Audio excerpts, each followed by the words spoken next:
Bismillahirrahmanirrahim. Assalamualaikum warahmatullahi wabarakatuh. Innal hamdalillah nahmaduhu wa nasta'inuhu wa nastaghfiruh wa na'udzu billahi min shururi anfusina wa min sayyiati a'malina. Man yahdihillahu fala mudilla lahu ومن يضلل فلا هادي له وأشهد أن لا إله إلا الله وحده لا شريك له وأشهد أن محمدا عبده ورسوله اللهم صل وسلم وبارك على نبينا محمد وعلى آله وأصحابه ومن تبعهم بإحسان إلى يوم الدين أما بعد.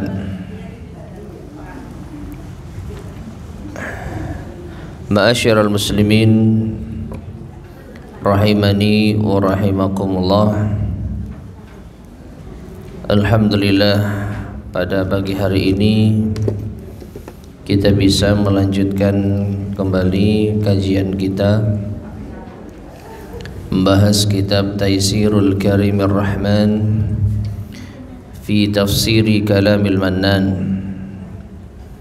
Ini disusun oleh Syekh Abdurrahman Ibn Nasir As-Sa'di rahimahullahu ta'ala. Dan sekarang kita masuk pada pembahasan ayat ke-233 dari surat Al-Baqarah. Ayat 233 dari surat Al-Baqarah. Baik, silakan dibaca terlebih dahulu ayatnya dan terjemahannya.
Barakallahu fiik.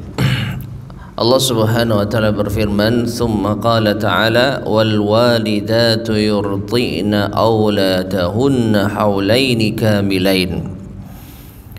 Dan para ibu hendaknya mereka menyusui anaknya selama 2 tahun penuh. Liman arada an yutimma ar-radha'ah, bagi siapa yang hendak menyempurnakan persusuan. Wa 'alal mauludi lahu rizquhunna wa kiswatuhunna bil ma'ruf, dan bagi ayah hendaknya memberi nafkah dan pakaian kepada ibu yang menyusui anaknya, kepada istrinya yang telah melahirkan anaknya, bil ma'ruf, dengan cara yang baik.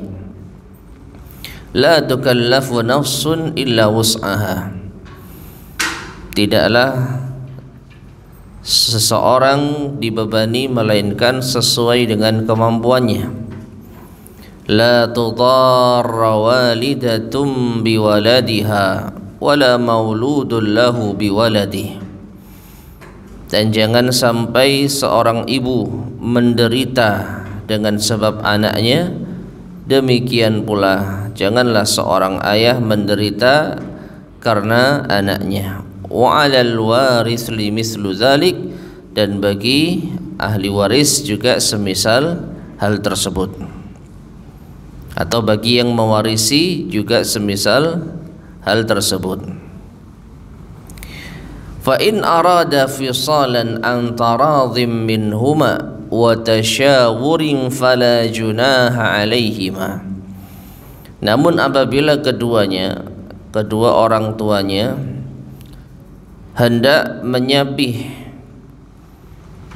yaitu tidak sampai genap 2 tahun, maka sesuai dengan keridhaan keduanya dan musyawarah antara keduanya, maka tidak ada dosa bagi keduanya. Wa in aradtum an tastardi'u auladakum, namun jika kalian ingin menyusukan anak-anak kalian kepada wanita-wanita lain, fala junaha alaikum, maka tidak ada dosa bagi kalian, idza sallamtum ma ataitum bil ma'ruf, jika kalian menyerahkan upah apa yang telah kalian berikan dengan cara yang baik. Wattaqullah wa'lamu annallaha bima ta'maluna basir, dan bertakwalah kalian kepada Allah, dan ketahuilah bahwasanya Allah mengetahui atau melihat apa yang kalian kerjakan. Taib. Ma'asyar muslimin rahimani wa rahimakumullah, kita beralih pada masalah kewajiban menyusui bagi ibu. Kewajiban menyusui bagi ibu secara asal. Demikian pula berapa masa persusuan yang diperintahkan oleh syariat. Demikian pula bagaimana kewajiban seorang suami terhadap istrinya yang telah melahirkan anaknya yang juga telah menyusuinya. Demikian pula bagaimana apabila kedua orang tua hendak menyapih sebelum 2 tahun penuh, dan juga bagaimana hukumnya menyusukan anak kepada wanita lainnya. Kita baca penjelasan dari al-muallif Syekh Abdurrahman ibn Nasir As-Sa'di rahimahullahu ta'ala. Beliau mengatakan hadza khabarun bima'nal amri, ini adalah berita namun maknanya perintah. Tanzilan lahu manzilatal mutaqarriri, atau tanzilan lahu manzilatal mutaqarriri alladzi la yahtaju ila amrin. Jadi ini berita bermakna perintah, itu sebagai penempatan baginya memiliki kedudukan yang telah ditetapkan. Jadi di dalam ayat ini tidak ada perintah, karena sebagaimana yang mungkin kita ketahui, yang namanya perintah itu biasanya dengan fi'il amr, ya, dengan kata kerja perintah, atau fi'il mudhari' yang didahului oleh lam al-amr. Ini semata-mata di dalam ayat ini berita para ibu yurdi'na, mereka menyusui. Ini adalah berita, meskipun di terjemahan sebenarnya sudah disesuaikan dengan makna. Makanya tadi kita terjemahkan dengan hendaknya, sepatutnya, ya. Jadi ada himbauan, ada perintah, ada anjuran. Namun sebenarnya kalau kita lihat secara teks naskahnya, wal walidatu yurdi'na auladahun, maknanya para ibu itu mereka menyusui anak-anak mereka. Jadi kabar ini ditempatkan sebagai kedudukan yang telah ditetapkan, allati la yahtaju ila amrin, yang sebenarnya tidak butuh perintah. Bi an yurdi'na auladahunna haulaini, yaitu dengan menyusui anak-anak mereka selama dua tahun penuh. Ya, jadi kesimpulannya, dengan berita semacam ini sudah tidak lagi butuh perintah secara langsung. Orang akan memahami yang namanya ibu itu menyusui apa? Anaknya. Yang namanya ibu yang telah melahirkan, maka dia memiliki tanggung jawab untuk menyusui anaknya. Kemudian, walamma kana al-haulu yutlaqu 'ala al-kamil wa 'ala mu'dhamil haul, dan tatkala haul, yang namanya haul itu terkadang dimutlakkan maknanya atas makna 1 tahun penuh sempurna, wa ala mu'dhamil haul, atau atas yaitu kebanyakan dari setahun. Maksudnya gini, kata-kata haul itu terkadang dimaknai genap 1 tahun 12 bulan atau mendekati 1 tahun, entah itu mungkin 10 bulan, 11 bulan, ya. Jadi kata haul itu terkadang bisa dimaknai 1 tahun penuh atau hampir mendekati 1 tahun. Wa ala mu'dhamil haul, mendekati 1 tahun. Qala, maka Allah berfirman, kamilaini liman arada ayyutimma ar-radha'ah. Maka Allah Subhanahu wa taala menyebutkan dengan kamilaini, 2 tahun penuh, bagi siapa yang ingin menyempurnakan susuan. Artinya, kalau hanya menyebutkan haulaini saja, misalkan 2 tahun, ya, bagi ibu yang ingin menyusui anaknya, maka hendaklah ia menyusui haulaini, misalnya 2 tahun, tanpa ada kamilaini, maka tidak salah kalau misalkan ada yang menyusui anaknya tidak genap 2 tahun, misalkan hanya 20 bulan atau 22 bulan. Salah enggak? Tidak salah, karena hanya menyebutkan haulaini, 2 tahun. Tapi apakah 2 tahun ini sempurna? Bisa iya, bisa tidak, ya, karena kita kembali kepada makna haul. Makna haul tadi ada 2, bisa dimaknai 1 tahun sempurna atau mendekati 1 tahun, 10 bulan atau 11 bulan. Berarti kalau 2 tahun ya Bisa dimaknai 2 tahun sempurna, bisa dimaknai mendekati 2 tahun. Tapi ternyata Allah Subhanahu wa taala memberikan keterangan kamilaini, haulaini kamilaini, 2 tahun sempurna. Maka tidak ada celah untuk memahami 2 tahun ini 2 tahun yang tidak sempurna. Jadi harus 24 bulan baru dinamakan sebagai radha'ah yang sempurna, persusuan yang sempurna. Kemudian faida tamma lirradhi'i haulaini, maka ketika telah sempurna bagi yang disusui, bagi bayi yang disusui, haulaini, haulani ya 2 tahun, faqad tamma radha'uhu, maka setelah sempurna persusuannya, wa sara al-labanu ba'da dzalik, dan jadilah air susu yang mungkin diminum oleh bayi setelah itu, setelah 2 tahun penuh itu, bimanzilati sairil aghdhiyati, itu seperti umumnya makanan.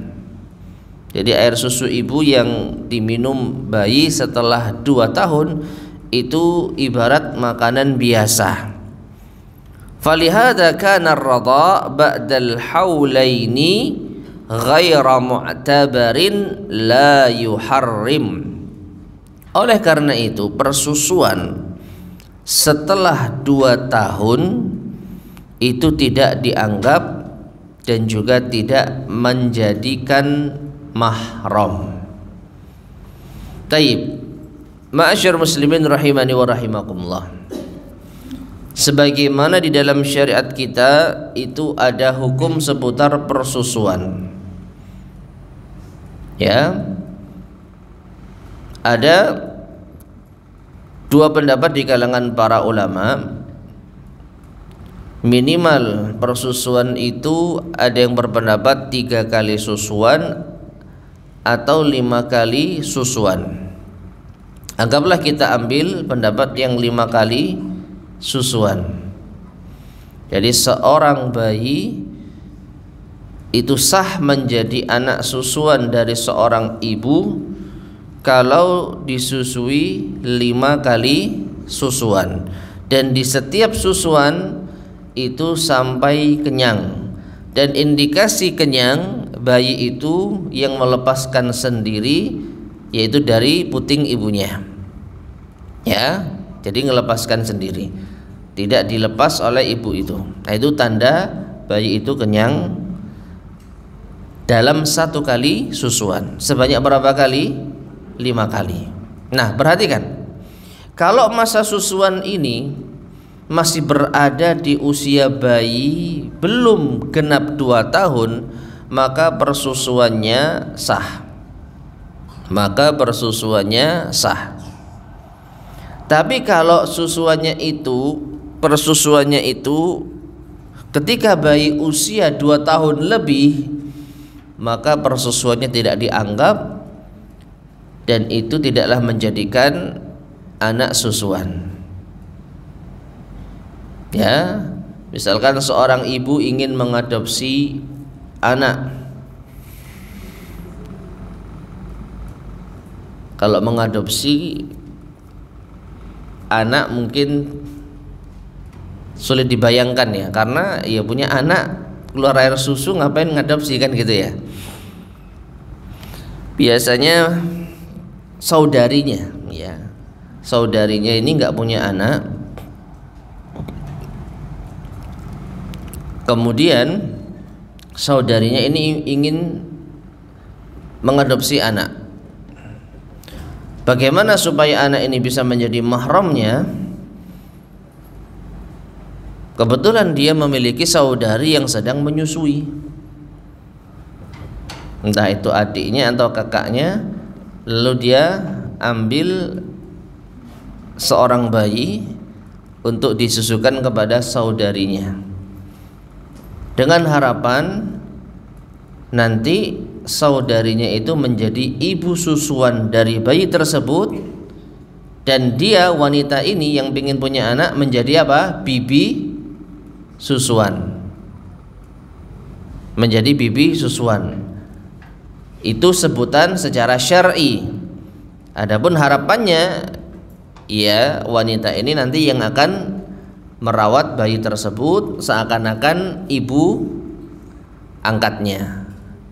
Ya, seakan-akan ibu angkatnya. Secara syar'i dia bibi apa? Susuan. Karena yang nyusui siapa? Saudarinya. Ibu susuan sebenarnya ya saudarinya, karena dia yang mengeluarkan air susu dan dia yang menyusui bayi tersebut.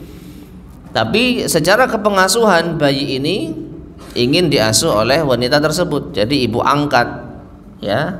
Nah, kalau bayi itu disusui ketika usia bayi di bawah 2 tahun, maka persusuannya sah dan itu menjadi mahram. Berarti kalau wanita yang ingin mengangkat seorang anak supaya menjadi mahram, berarti bayinya laki-laki atau perempuan? Laki-laki. Ya, saya ingin punya anak angkat laki-laki, tapi supaya bisa jadi mahram nanti ketika dewasa, maka disusui oleh saudari saya. Jadilah saudari saya sebagai ibu susuan baginya dan saya sebagai bibi susuan. Ini dalam istilah syar'i. Tapi dalam kehidupan sehari-hari ya saya ibu angkatnya, kan gitu. Nah, bayi ini sah menjadi anak susuan dari saudarinya dan menjadi keponakan susuan dari wanita tersebut apabila belum genap berusia 2 tahun. Karena kalau sudah di atas 2 tahun maka persusuan tidak dianggap. Jadi air susu yang keluar itu ibarat air biasa atau makanan biasa bagi seorang bayi. Ya. Nah, seperti itu.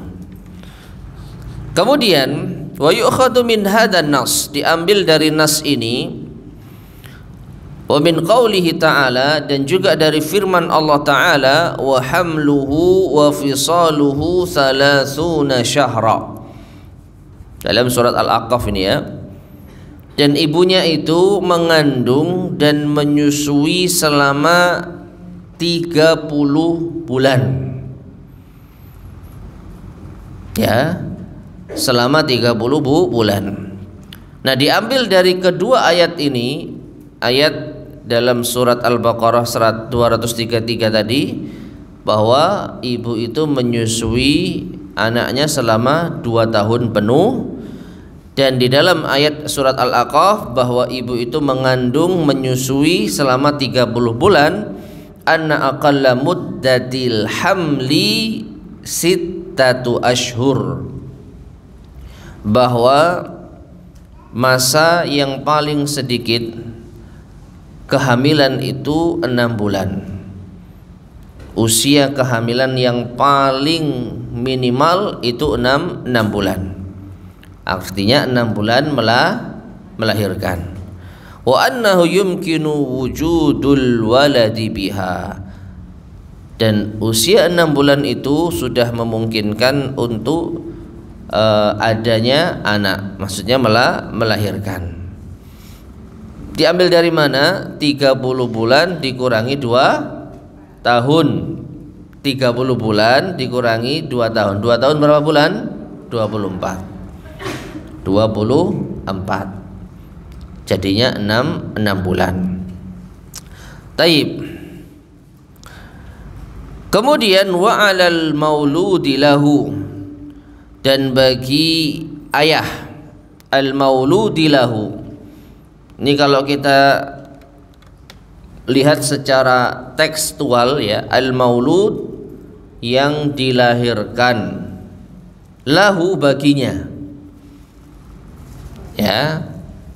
Jadi bagi seseorang laki-laki yang dilahirkan bayi untuknya, siapa? Ya ayah. Ya. Tapi di sini Allah Subhanahu wa taala membahasakannya dengan al-mauludi lahu, bukan wa 'alal ab. dan bagi ayah, tidak langsung disebut seperti itu, untuk menegaskan bahwa seorang ayah itu adalah orang yang diberikan, yaitu bayi yang dilahirkan untuknya. Wa 'alal mauludi lahu, dan bagi seorang ayah yang telah dilahirkan bayi untuknya, rizquhunna wa kiswatuhunna bil ma'ruf, wajib memberikan rizki, yaitu nafkah dan pakaian dengan cara yang baik. Kepada siapa? Kepada istrinya yang telah menyusui anaknya.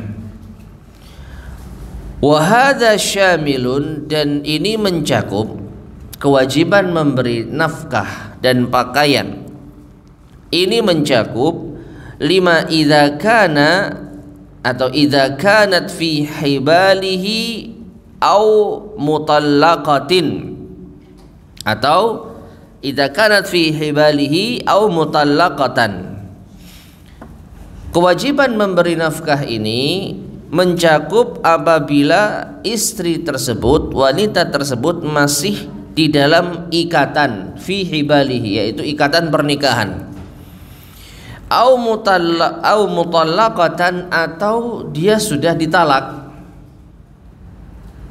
Fa inna 'alal abi rizquha, maka wajib bagi seorang suami, jika ditinjau dari wanita tersebut ya suaminya, kalau dilihat dari anaknya ya ayahnya, maka wajib bagi ayah dari anak tersebut untuk menafkahi istrinya yang telah melahirkan putra untuknya, baik istrinya itu masih di dalam ikatan pernikahan ataupun sudah ditalak. Ai nafaqatuha wa qiswatuha, yaitu wajib untuk menafkahinya atau memberi pakaiannya. Wahyal ujratu lirradha, dan ini sebagai upah, seakan-akan sebagai upah bagi persusuan. Wa dalla hadza ala annaha idza kanat fi hibalihi, dan ini menunjukkan bahwasanya idza kanat fi hibalihi, apabila wanita tersebut masih terikat di dalam ikatan pernikahan dengan suaminya, la yajibu laha ujratun ghairu an-nafaqati wal qiswah, maka tidak wajib baginya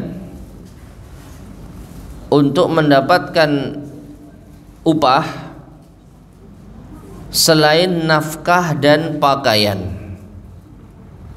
Wa kullu bihasabi halihi, atau wa kullun bihasabi halihi, dan masing-masing sesuai dengan kondisinya. Ya.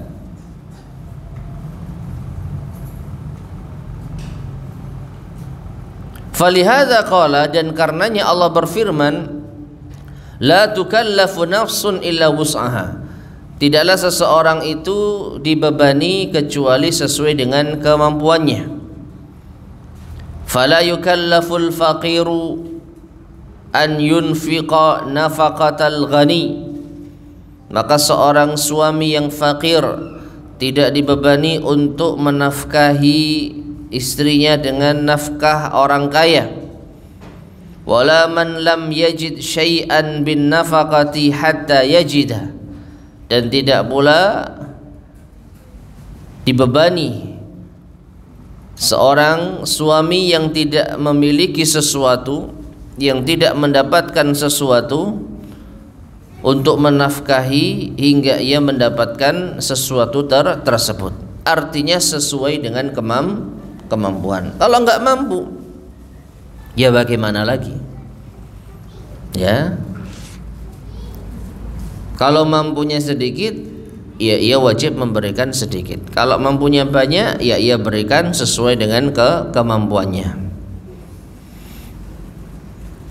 Kemudian la tudarra walidatum biwaladiha, wala mauludun lahu biwaladih. Dan janganlah seorang ibu menjadi sengsara dengan sebab anaknya, dan jangan pula seorang ayah menjadi sengsara dengan sebab anaknya. Ai la yahillu an tudarral walidatu bisababi waladiha. Itu tidak halal, tidak boleh apabila seorang istri, seorang ibu menjadi sengsara dengan sebab anaknya. Jangan sampai seorang ibu sengsara gara-gara anaknya. Apa sebabnya? Imma antumna'a min irdaihi. Bisa karena dia dilarang untuk menyusui anaknya. Nah ini, ya.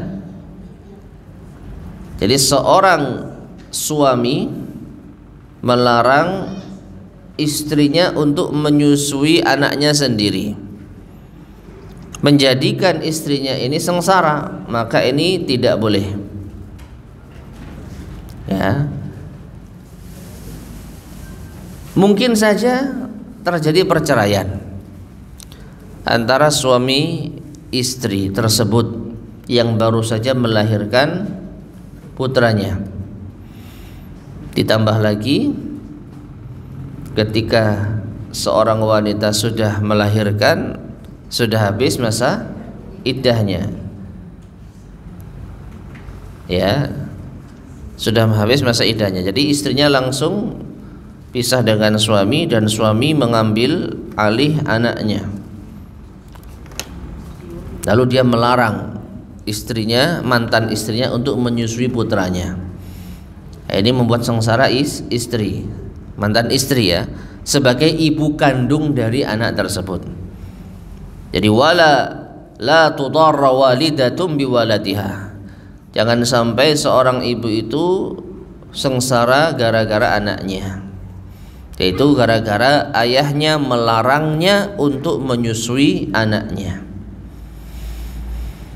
Aw la tu'ta ma yajibu laha minan nafaqati wal qiswati awil ujrah. Atau ibu ini menjadi sengsara gara-gara tidak diberi apa yang menjadi kewajiban yang ditunaikan oleh ayah si anak tersebut, berupa nafkah, pakaian, atau upah.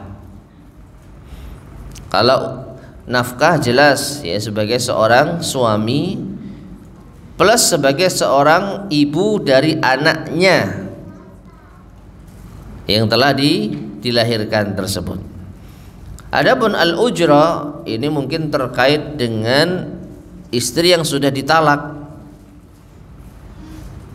Jadi istri yang sudah ditalak tetap wajib mendapatkan nafkah dari mantan suaminya apabila ia menyusui anaknya,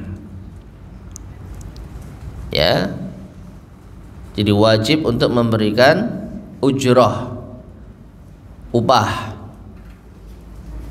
kalau wanita itu sudah ditalak oleh suaminya.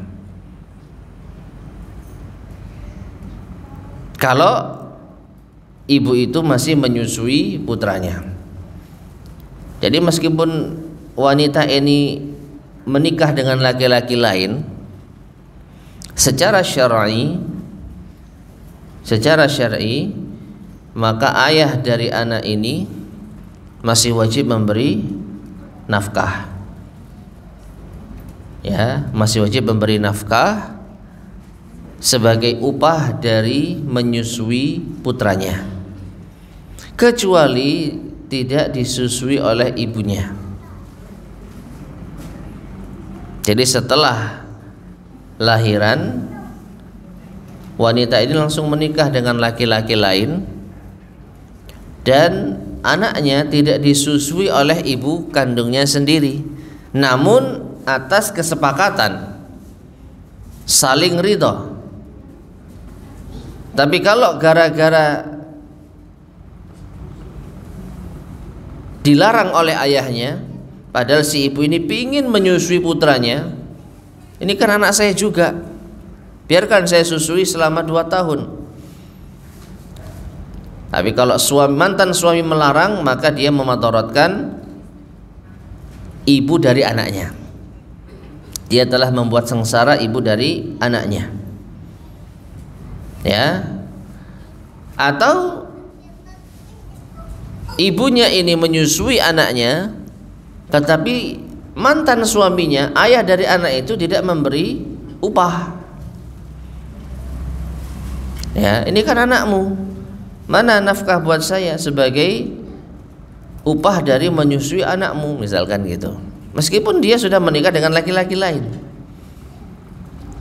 Ya, kalau mantan istri menuntut haknya sebagai ibu yang telah menyusui putranya, maka mantan suaminya wajib untuk apa? Memberinya upah. Nah, jadi jangan sampai ibu ini sengsara dengan sebab anak tersebut. Demikian pula wala mauludun lahu biwaladihi, dan jangan sampai ayah ini menjadi sengsara dengan sebab anaknya. Bi an tamtani'a min irda'ihi ala wajhil madaratilah. Kalau ini dari pihak ibu yang tidak mau menyusui anaknya untuk menyengsarakan ayahnya. Loh, kok bisa menyengsarakan ayahnya? Ya iya, kalau bayi ini nggak ada yang nyusui, misalkan bayi ini nggak ada yang nyusui, maka bayinya juga sengsara dan ayahnya juga sengsara. Keturunannya apa? Bermasalah. Mungkin wallahu a'lam bishawab bisa berakibat pada hilangnya nyawa. Maka ayahnya akan kehilangan putranya gara-gara ibunya tidak mau menyusui. Au tatlubu ziyadatan anil wajib, atau ibunya ini meminta tambahan dari kadar yang wajib. Dalam hal apa? Nafkah, dalam hal upah. Misal terjadi perceraian tadi, mantan suami sebagai ayah dari anak yang disusui oleh mantan istrinya itu hanya mampu memberikan upah yang normal. Berapa sih biaya hidup seorang wanita dengan bayi yang masih usia di bawah 2 tahun? Dihitung-hitung UMR-nya sekian misalkan. Ya UMR, anggaplah UMR gitu ya. Ternyata si mantan istri minta lebih. Gak cukup segitu, atau saya kurang, saya minta sekian juta dalam sebulan sebagai upah dari menyusui anakmu, misalkan gitu. Maka akhirnya sang ayah menjadi sengsara. Maka ini juga tidak boleh dilakukan. Jadi jangan sampai ayah dan ibu menjadi sengsara gara-gara anaknya. Kemudian wa nahwa dzalika min anwa'id dharar, dan yang lainnya dari bermacam-macam madarat. Wa dalla qauluhu, dan firman Allah mauludun lahu, ya, wala mauludun lahu, ini menunjukkan annal walada li abi, bahwasanya anak itu milik ayahnya. Anak itu milik ayahnya. Li'annahu mauhubun lahu, karena dia diberi hibah, ya, untuknya. Mauhub itu maknanya diberi, yaitu dihibahkan, dianugerahkan. Untuk siapa? Untuknya. Wa li'annahu min kasbihi, karena anak ini juga hasil dari ayahnya. Falidzalika jazalahul akhdhu min malihi, oleh karenanya boleh bagi seorang ayah untuk mengambil harta anaknya, radhiya aw lam yarda, baik ridha atau tidak. Bi khilafil berbeda dengan ibu. Ma'asyar muslimin rahimani wa rahimakumullah. Terdapat hadis dari Nabi SAW bahwa beliau pernah berkata kepada seorang anak, anta wa maluka li abika, kamu dan hartamu itu milik ayahmu. Ya, kamu dan hartamu itu milik ayahmu. Jadi ayah yang mengendalikan anaknya, termasuk juga memiliki hak atas harta ayah anaknya. Dan ini didukung oleh ayat, yaitu Allah berfirman, wala mauludun lahu. Yang tadi sudah kita terangkan secara teksnya, mauludun lahu yaitu anak yang dilahirkan untuknya, untuk si ayah. Jadi anak itu milik ayahnya. Dan ini berbeda dengan ibu. Artinya kalau ibu tidak bisa semata-mata mengambil harta anaknya. Ya, tidak boleh bagi seorang ibu untuk mengambil harta anaknya. Beda dengan ayah. Kemudian wa qauluhu, dan firman Allah, wa 'alal warisi mithlu dzalik, dan bagi waris semisal hal yang demikian itu. Ai 'ala warisit tifli idza 'adama al-'abd, yaitu bagi warisnya anak apabila tidak ada ayah. Wa kana tiflu laisa lahu malun, dan anak ini tidak punya apa? Harta. Mislu ma 'alal 'abd minan nafaqah, ya, anak ini tidak punya harta semisal apa yang wajib ditunaikan oleh ayahnya kalau ada ayahnya, minan nafaqah, untuk menafkahi, lil murdi awil kiswah, untuk memberikan nafkah kepada ibu yang menyusui atau memberi pakaian. Fadalla ala wujubi nafaqatil aqaribi al-mu'sirin, maka ini menunjukkan atas wajibnya memberikan nafkah oleh kerabat-kerabat yang kesusahan, alal qarib al-waris al-musir, kepada siapa? Kepada kerabat dekat yang waris dan juga yang diberi kemudahan.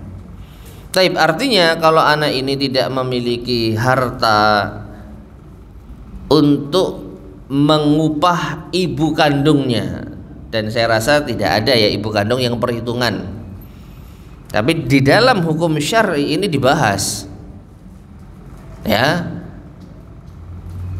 di dalam hukum syar'i itu dibahas. Seorang ayah wajib untuk menafkahi istrinya yang menyusui anaknya. Kalau bisa bagaimana? Tetap wajib. Seorang mantan suami wajib menafkahi mantan istri yang menyusui anaknya. Kalau suaminya nggak ada karena meninggal dunia, bagaimana? Anak ini kan mewarisi harta ayahnya, betul? Maka anak ini yang akan menafkahi ibunya dari harta peninggalan ayahnya. Tapi kalau ayahnya nggak punya apa-apa, masa ibunya nagih? Secara syar'i, ia berhak. Secara syar'i berhak dia. Dia berhak mendapatkan upah dari menyusui anaknya, ya, anaknya, anak pemilik harta warisan dari ayahnya, kan gitu. Tapi kalau anaknya nggak mampu, artinya bayi ini yatim yang tidak memiliki warisan, ya seorang ibu tidak boleh menuntut lebih, meskipun selayaknya bagi kerabat-kerabat dekat dari anak ini, mungkin pamannya atau kakeknya yang memiliki kelapangan rezeki untuk memberikan nafkah kepada ibunya. ya. Tapi umumnya tidak ya, ibu ini sendiri yang bekerja banting tulang kan gitu ya. Wah, Masya Allah. Ya, sebenarnya wanita ya berhak mendapatkan nafkah dari kerabat si bayi. Ya, kalau bayinya ini bayi yang kaya karena mendapatkan warisan dari ayahnya yang telah meninggal, ya diambil dari itu untuk menafkahi ibunya inilah. Ya, air susu yang keluar dari ibunya itu apa? Berharga. Tapi kalau anaknya ini miskin, tidak punya apa-apa, tidak mewarisi harta dari ayahnya yang meninggal, maka sepatutnya bagi kerabatnya, kerabat si ayah tuh ya, kerabatnya ayah ya seperti saudaranya, jadi paman si anak atau kakeknya, ini yang menafkahi ibunya sebagai upah dari menyusui anak tersebut. Taib. Kemudian fa'in arada,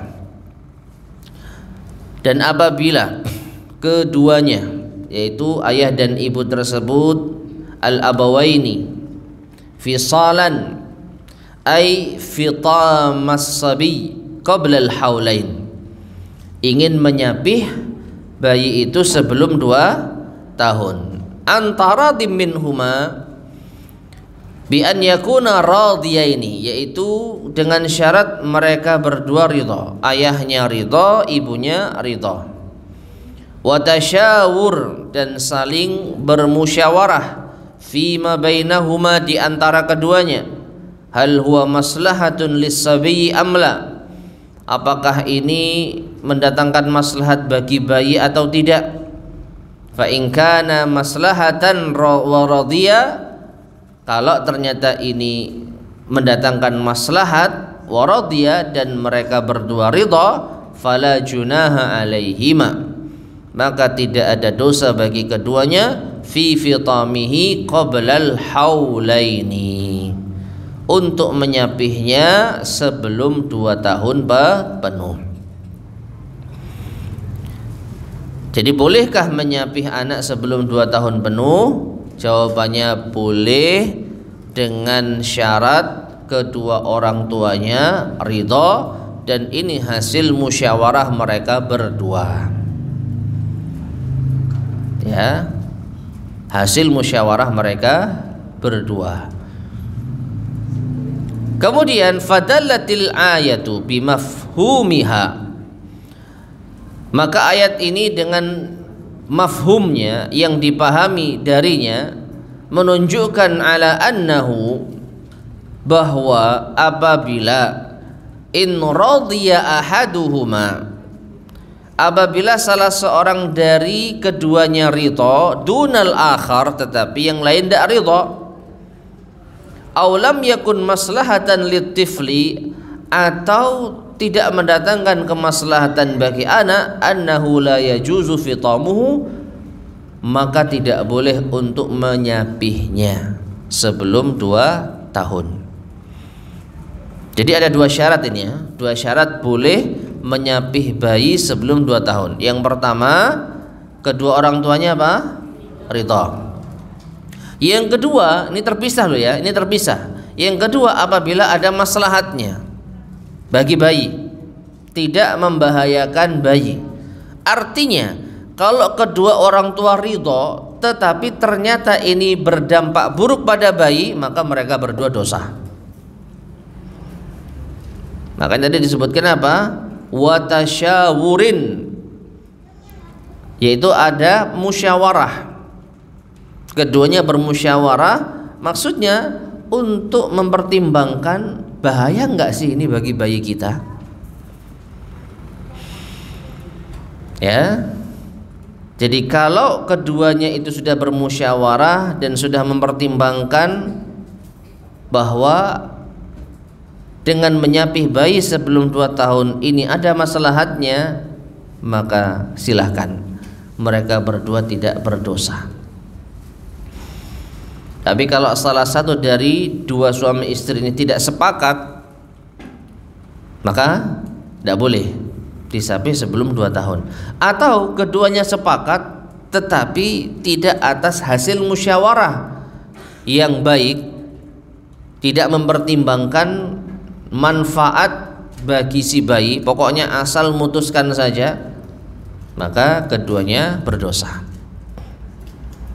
Nah, wa qauluhu, dan firman Allah, wa in aradtum an tastardi'u auladakum, dan apabila kalian ingin menyusukan anak-anak kalian, ay tatlubu lahum al-maradi'a ghaira ummahatihim, yaitu kalian ingin mencari ibu-ibu susuan selain ibu mereka, ala ghairi wajhil madarah, selama tidak memadaratkan ibu tersebut, fala junaha alaikum, maka tidak berdosa. Dan ini ditujukan kepada pihak siapa? Suami. Ditujukan kepada pihak ayah. Kalau seorang ayah ingin menyusukan bayinya kepada wanita lain tanpa memadaratkan ibu kandungnya, ya, ditambah lagi idza salamtum ma ataitum bil ma'ruf, dan kalian menyerahkan, yaitu upah dengan cara yang baik, ailil murdi'at, yaitu kepada wanita yang telah menyusui tersebut, maka tidak berdosa. Jadi ini juga ada dua, ya, bolehnya seorang ayah menyusukan anaknya kepada wanita lain. Ada dua syarat. Syarat yang pertama terkait dengan ibunya. Ibunya ini menjadi sengsara enggak? Ya, ibu kandungnya sengsara enggak dengan perlakuan ini? Kalau tidak sengsara, maka kita beralih pada syarat yang kedua.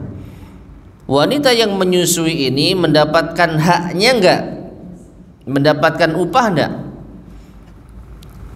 Kalau iya, maka tidak berdosa bagi seorang ayah untuk menyusukan anaknya kepada wanita lain. Tapi kalau ibunya tidak ridho, biar saya saja yang menyusui, gitu ya, biar saya saja yang menyusui. Tapi ternyata ayahnya lebih memilih wanita yang lain, tidak boleh. Ya, tidak boleh. Karena ini menyengsarakan ibunya. Taib. Wallahu bima ta'maluna basir, dan Allah melihat apa yang kalian kerjakan. Famujazikum ala dzalika bil khairi wasyarri, yaitu Allah akan membalas kalian dengan kebaikan atau dengan keburukan, tergantung apa yang kalian lakukan. Wallahu a'lam bishawab. Taib, ma'asyar muslimin rahimani wa rahimakumullah. Jadi ini ayat ke-223 terkait dengan sebagian hukum-hukum persusuan. Sekarang kita lanjutkan ayat yang ke-234. Silakan dibaca terlebih dahulu.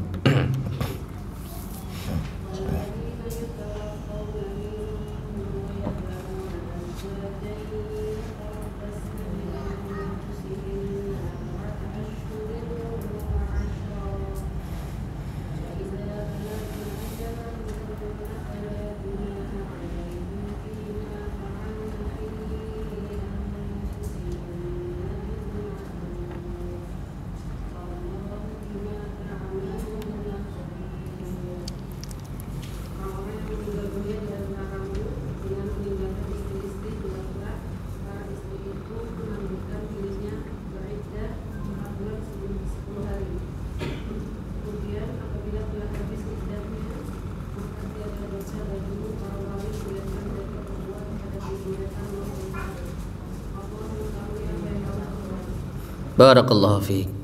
Allah Azza wa Jalla berfirman, walladzina yutawaffawna minkum, dan orang-orang yang diwafatkan di antara kalian, yaitu para suami yang meninggal.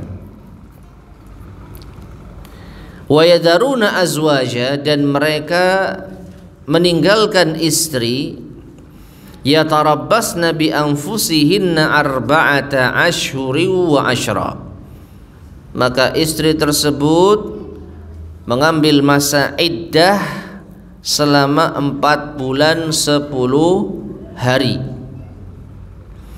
Fa idza balagna ajalahun, dan apabila telah habis masa iddah mereka, fala junaha alaikum, maka tidak ada dosa bagi kalian para wali, fima fa'alna fi anfusihinna bil ma'ruf, pada apa yang mereka lakukan, yaitu para istri yang ditinggal suaminya, ya, dengan cara yang baik. Wallahu bima ta'maluna khabir, dan Allah Maha mengetahui apa yang kalian kerjakan. Taib, ma'asyar muslimin rahimani wa rahimakumullah, ayat ini berkaitan dengan masa iddah wanita yang ditinggal mati suaminya, dan juga apa yang boleh dilakukan oleh walinya setelah masa iddah itu habis. Kita baca penjelasan dari al-mu'allif rahimahullahu ta'ala. Ai idza tuwfiya zawju, yaitu apabila seorang suami wafat, makathat zaujatuhu mutarabbisatan arba'ata ashhuri wa ashrati ayyamin wujuban, maka istrinya wajib menetap berdiam diri, mutarabbisatan, menunggu masa 4 bulan 10 hari, wujuban, sebagai sebuah kewajiban. Kewajiban masa iddah seorang istri yang ditinggal suaminya itu 4 bulan 10 hari. Bahkan bukan hanya masa iddah saja, tetapi juga apa? Tidak berdandan dan keluar rumah. Dan ini beda dengan wanita yang ditalak. Wanita yang ditalak masih boleh keluar rumah, masih boleh melakukan aktivitasnya. Kalau masa iddah selesai, baru dia boleh menikah dengan laki-laki lain. Adapun wanita yang ditinggal mati suaminya, maka lebih ketat lagi aturannya, ya. Wal hikmatu fi dzalik, dan hikmah dari hal yang demikian itu, yaitu masa iddahnya 4 bulan 10 hari, liyatabayyanal hamlu fi muddatil arba'ah, agar jelas kondisi kehamilan di masa 4 bulan tersebut. Wa yataharraku fi ibtidaihi fi syahril khamis, dan mungkin saja akan ada gerakan di awal bulan yang kelima, maksudnya gerakan di dalam perut wanita tersebut, janinnya sudah mulai apa? Bergerak, karena sudah ditiupkan ruh, ya. Wa hadzal 'am makhsusun bil hawamil, tetapi keumuman aturan ini, wanita yang ditinggal mati suaminya iddahnya 4 bulan 10 hari, ini umum. Nah, ini ada apa? Pengkhususan bil hawamil, bagi wanita yang hamil. Maksudnya apa? Wanita yang ditinggal mati suaminya dalam kondisi hamil. Fa inna iddatahunna biwad'il hamli, maka sesungguhnya masa iddah mereka dengan melahirkan bayi. Jadi begitu lahiran, masa iddahnya selesai. Wa kadzalikal amatu, demikian pula seorang budak, iddatuha 'alan nis min iddatil hurrah, maka masa iddahnya adalah setengah dari masa iddah wanita merdeka. Syahran wa khamsatu ayyam, 2 bulan 10 hari. 5 hari, afwan, sahih. 2 bulan 5 hari. Jadi masa iddah dari budak ya itu setengah dari masa iddah wanita merdeka. Taib ma'asyar muslimin rahimani wa rahimakumullah. Jadi sekali lagi ini secara umum wanita yang ditinggal mati suaminya masa iddahnya 4 bulan 10 hari. Adapun wanita yang ditinggal mati suaminya dalam kondisi hamil, maka masa iddahnya itu setelah melahirkan. Dan ini tentu berbeda antara kehamilan di usia muda dan kehamilan di usia tua.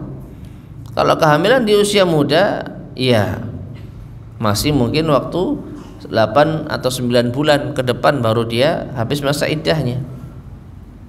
Ya. Adapun kehamilan di usia tua bisa jadi sekarang suaminya meninggal, besok dia melahirkan, sudah habis masa iddahnya. Ya.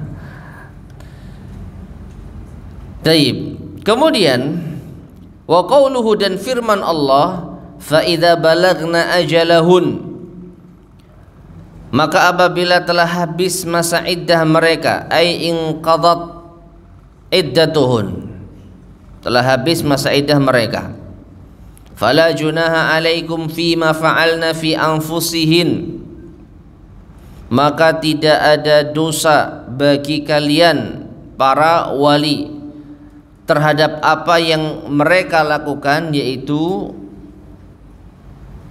istri yang ditinggal mati suaminya di dalam apa yang mereka perbuat.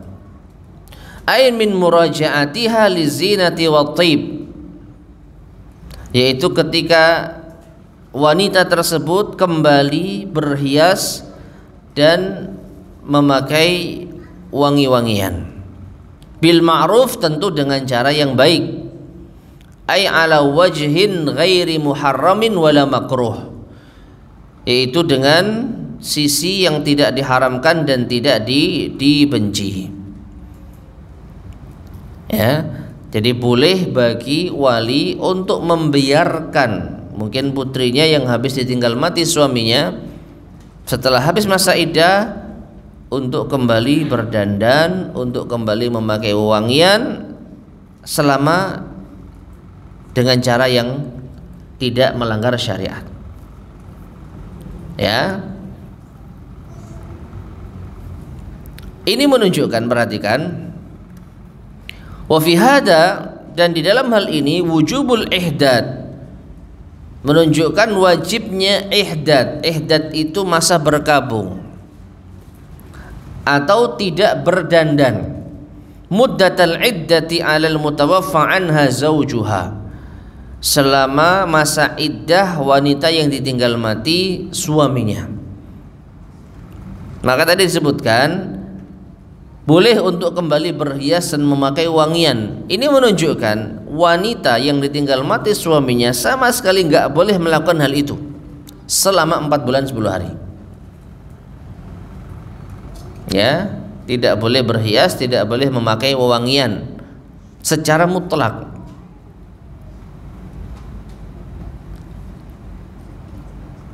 Jangankan keluar rumah, pergi ke masjid untuk menunaikan sholat misalkan, yang tidak apa istilahnya ditinggal mati suaminya saja kan nggak boleh, ya kan? Wanita yang pergi keluar masjid memakai wangian dosa, meskipun dia wanita yang mungkin masih belum menikah atau wanita yang sudah menikah dan dia masih memiliki suami. Kalau keluar masjid memakai wangian apalagi berdandan itu saya tidak boleh. Maka apalagi wanita yang ditinggal mati suaminya. Tung di rumah saja tidak boleh. Ya. Duna ghairiha minal mutallaqat wal mufaraqat. Tapi ini tidak berlaku bagi wanita yang dicerai atau yang pisah dengan suaminya. Apa artinya? Kalau wanita yang dicerai dengan suaminya, yang ada itu hanya masa iddah yang dia tidak boleh menikah di masa itu. Tetapi aktivitas hariannya masih cukup longgar. Dia boleh keluar rumah, ya. Dia masih boleh berdandan di rumah, masih boleh pakai minyak wangi di rumah. Tapi kalau wanita yang ditinggal mati suaminya lebih ketat lagi. Keluar rumah kalau enggak benar-benar perlu, ini enggak boleh. Memakai wangian juga enggak boleh. Berdandan juga enggak boleh, meskipun di rumah. Ini bagi wanita yang ditinggal mati suaminya selama 4 bulan 10 hari. Tapi kalau wanita yang cerai, yang pisah, maka masa iddah ini hanya terkait dengan kapan mereka boleh menikah lagi. Adapun kehidupan sehari-hari ini masih apa? Masih sama dengan sebelumnya. Tidak ada larangan untuk tidak boleh keluar rumah, tidak ada larangan untuk tidak boleh berdandan dan minyak wangi di rumah. Wa huwa mujma'un alaihi bainal ulama, dan ini disepakati di antara para ulama. Wallahu bima ta'maluna khabir, dan Allah mengetahui apa yang kalian kerjakan. Ai alimun bi a'malikum, yaitu Allah tahu apa yang kalian kerjakan. Zahiriha wa batiniha, baik yang zahir maupun yang batin. Jaliyiha wa khafiyiha, baik yang jelas maupun yang samar. Famujazikum alaiha, maka Allah akan membalas kalian atasnya. Wa fi khitabihi lil awliya biqaulih, dan khitab kepada para wali, yaitu yang ditujukan perintah ini kepada para wali atau aturan ini kepada para wali, fala junaha alaikum fima fa'alna fi anfusihim, maka tidak mengapa, tidak berdosa bagi kalian pada apa yang mereka perbuat, yaitu pada wanita-wanita yang di bawah perwalian kalian. Dalilun, ini merupakan dalil ala annal wali, bahwasanya wali yanzuru alal mar'ati, dia memiliki hak untuk memperhatikan wanita yang di bawah perwaliannya. Wa yamna'uha mimma la yajuzu fi'luhu, dan dia berhak melarang pada apa yang tidak boleh dilakukannya. Wa yujbiruha ala ma yajib, dan wali juga boleh memaksa apa yang wajib bagi wanita tersebut.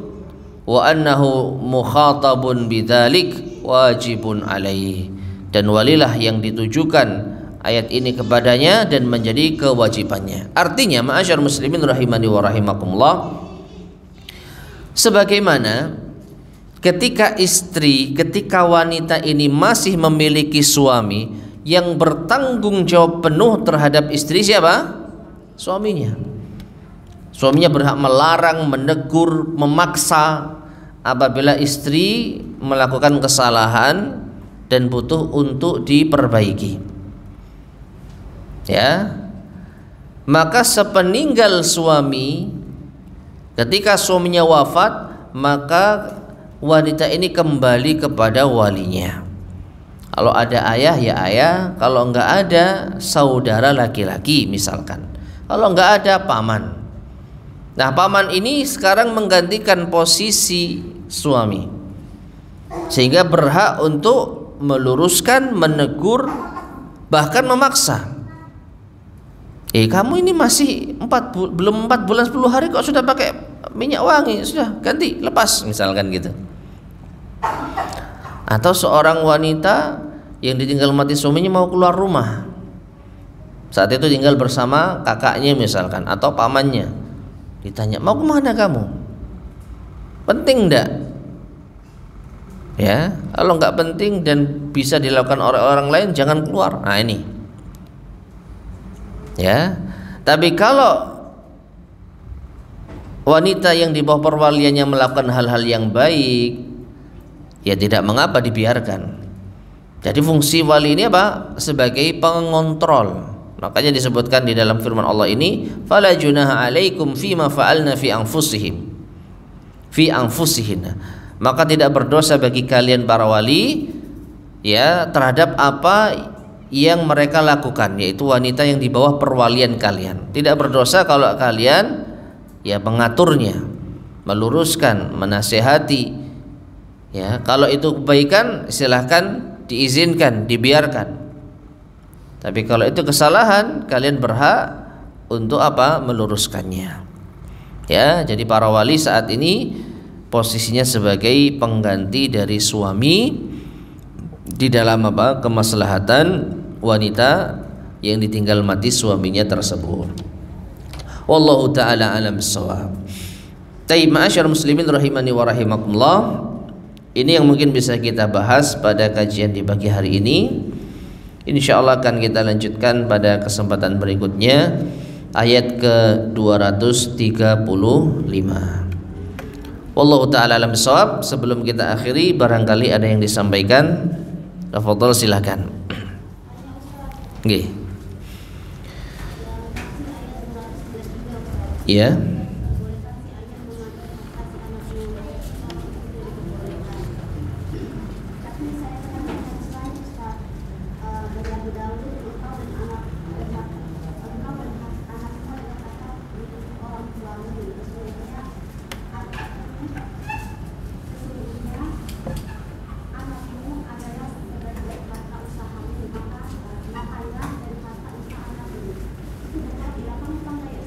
Bagaimana? Coba dibacakan hadisnya, ada nggak teks Arabnya?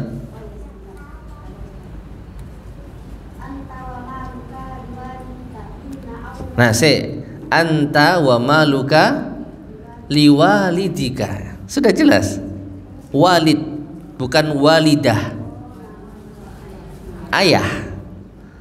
Cuman di terjemahan disebutkan orang tua. Ini yang menjadikan rancu. Orang tua itu bisa ayah, bisa ibu. Ya. Nggih, silakan.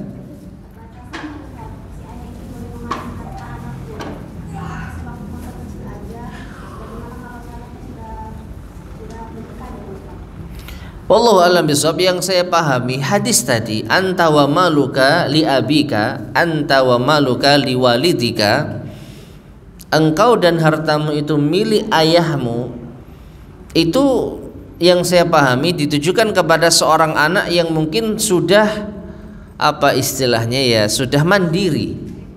Jadi bukan hanya anak-anak saja. Ya. Jadi batasannya tidak ada batas. Sejak anak itu lahir sampai anak itu dewasa, selama ayahnya itu masih ada, ayahnya itu memiliki hak atas putranya dan harta putranya. Ya. Jadi tidak ada batasan. Sampai pun anak sudah menikah dan berkeluarga. Namun ini jangan dijadikan sebagai pembenaran ya, atau disalahgunakan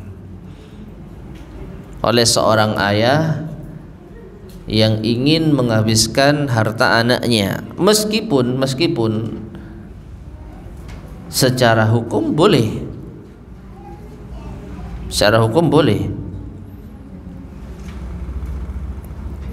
Dan juga meskipun ayah yang baik tentu tidak akan tega membiarkan anaknya sengsara dengan menguras habis harta anaknya.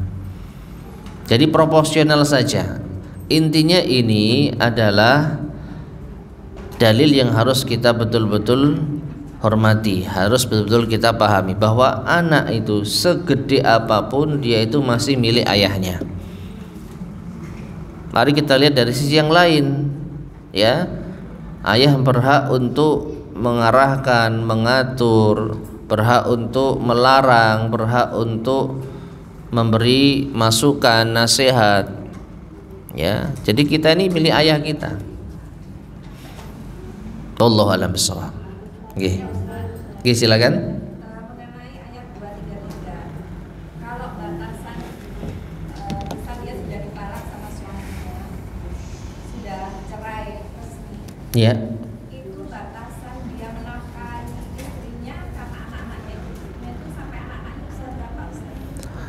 Sampai selesai masa persusuan. Kalau anak-anaknya sudah besar, maksudnya usia balita. Sebentar, bedakan antara menafkahi mantan istri dan menafkahi anak.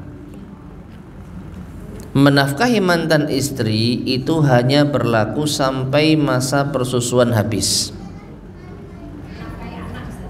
Kalau menafkahi anak ya tidak ada batasan. Kan itu anaknya, meskipun tinggal sama ibunya. Jadi ayah masih wajib memberi nafkah kepada anaknya. Perhatikan ya, nafkah kepada anak, kepada ibunya ndak, karena sudah cerai. Tapi kalau seorang suami mau melebihkan, ya siki gawe ibumu nak, yaitu alhamdulillah. Tapi kalau tidak, seorang ibu tidak boleh menuntut karena dia nggak punya hak. Tapi anaknya ini yang punya hak. Misalkan ibu membantu ngitungkan, mas kebutuhan anakmu bulan ini sekian, sampean ngasih kurang ini, boleh. Tapi jangan dimasukkan kebutuhannya loh ya. Ya. Kalau laki-laki sampai balik saja, Iya. Maksudnya sampai anak itu mandiri. Sampai anak itu mandiri. Bagaimana?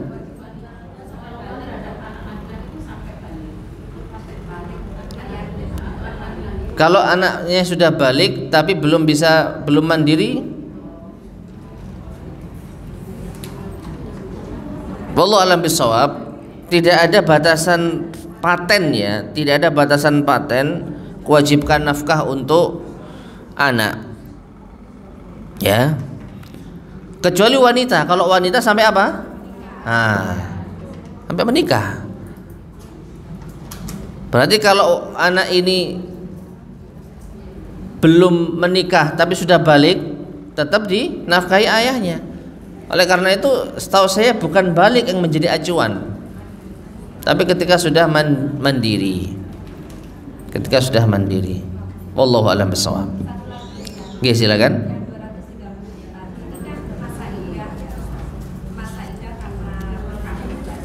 Ya. Kalau kondisinya perempuan ini bekerja dengan instansi yang terikat di suami meninggal pada sekian hari, itu bagaimana, Ustaz? Ini yang menjadi dilema ya. Kalau istri ini tidak bisa mendapatkan nafkah kecuali harus dengan bekerja, ya semoga ini masuk dalam kondisi darurat. Tidak boleh dandan, tetap ada bekerja. Iya, itunya iya dong. Iya.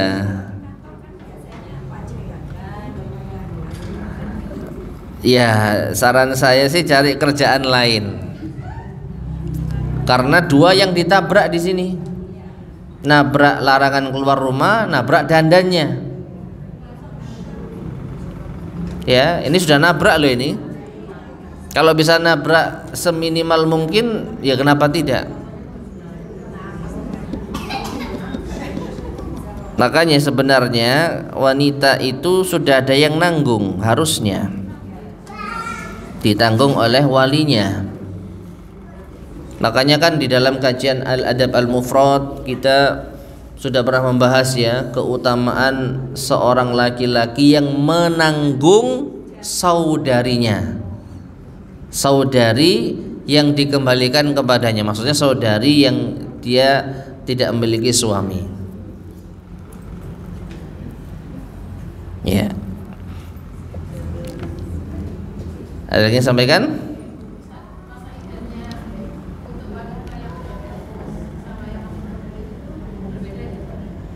Masa iddah wanita yang sudah menopause dengan berbeda. Kalau wanita yang sudah ini masa iddah yang dicerai loh ya. Kalau yang yang ditinggal mati itu sudah paten 4 bulan 10 hari. Tapi kalau wanita yang dicerai, maka masa iddah wanita yang menopause itu ada dalam surat At-Talaq. Wallai ya'isna minal mahidi min nisaikum in irtabdum fa iddatuhunna 3 ashhurin wallai lam yahid. Surat At-Talaq ayat yang keempat. Jadi para wanita yang sudah tidak haid lagi, di antara wanita kalian, jika kalian ragu masa iddah mereka, maka masa iddahnya adalah 3 bulan. Demikian pula wanita yang belum haid, 3 bulan. Wanita yang menopause ataupun yang belum haid. Bagaimana? Ditinggal mati 4 bulan 10 hari. Iya. Iya kan, ini kaitannya dengan ditinggal mati suami. Kalau yang 3 bulan ini terkait dengan ditalak. Suratnya aja surat At-Talaq. Pembahasannya seputar talak. Ya. Jadi wanita yang ditalak suaminya masa iddahnya 3 kali quru. Itu secara umum, 3 kali masa haid atau masa suci yang sudah kita terangkan, ada perbedaan pendapat. Adapun wanita yang tidak haid atau wanita yang belum haid, ketika mereka ditalak masa iddahnya 3 bulan. Wallahu a'lam.